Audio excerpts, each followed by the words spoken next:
ভারত পাকিস্তানের মধ্যে সাম্প্রতিক রাজনৈতিক উত্তেজনার পরিপ্রেক্ষিতে এশিয়া কাপ আয়োজন নিয়ে শুরু থেকেই দেখা দিয়েছিল অনিশ্চয়তা। শেষ পর্যন্ত সেই শঙ্কাই সত্যি হলো। এশিয়া কাপ থেকে আপাতত সরে দাঁড়িয়েছে ভারত, কিন্তু কেন? বর্তমানে এশিয়ান ক্রিকেট কাউন্সিলের সভাপতি হিসেবে আছেন মহসিন নাকভি, যিনি একই সঙ্গে পাকিস্তানের স্বরাষ্ট্রমন্ত্রী ও পাকিস্তান ক্রিকেট বোর্ডের চেয়ারম্যান। বিসিসিআইয়ের সূত্রের বরাত দিয়ে ভারতীয় সংবাদ মাধ্যম ইন্ডিয়ান এক্সপ্রেস জানিয়েছে, ভারত এমন কোনো টুর্নামেন্ট খেলতে পারে না যার আয়োজক এসিসি এবং এর প্রধানের পদে আছেন একজন পাকিস্তানি মন্ত্রী। এর সঙ্গে পুরো ভারতের আবেগ জড়িত।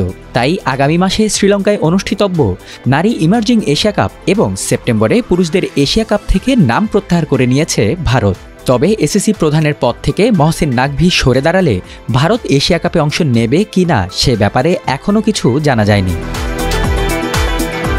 সেপ্টেম্বরে হতে যাওয়া পুরুষদের এশিয়া কাপের আয়োজক এখনও ভারত, কিন্তু সেখানে ভারত অংশ না নিলে স্বভাবতই তা সরে আসতে পারে সংযুক্ত আরব আমিরাত কিংবা শ্রীলঙ্কায়। তবে তাহলে বড় লোকসানের মুখে পড়বে এসিসি, কারণ এরকম আন্তর্জাতিক ক্রিকেট ইভেন্টের বেশিরভাগ স্পন্সরই ভারতের। এছাড়া ভারত পাকিস্তান লড়াই না থাকলে দর্শকদের পাশাপাশি সম্প্রচার আগ্রহ কমে যাবে এশিয়া কাপ থেকে।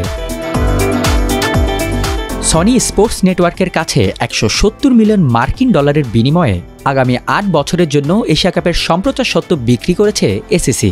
সেই চুক্তিতে বলা হয়েছিল প্রতিটি আসরে অন্তত ২টি ভারত পাকিস্তান ম্যাচ থাকবে, কিন্তু ভারত না খেললে স্বাভাবিকভাবেই এসিসিকে বিপুল অর্থ দিতে অস্বীকৃতি জানাতে পারে সনি স্পোর্টস নেটওয়ার্ক। এতে ক্ষতির মুখে পড়বে সংস্থাটি।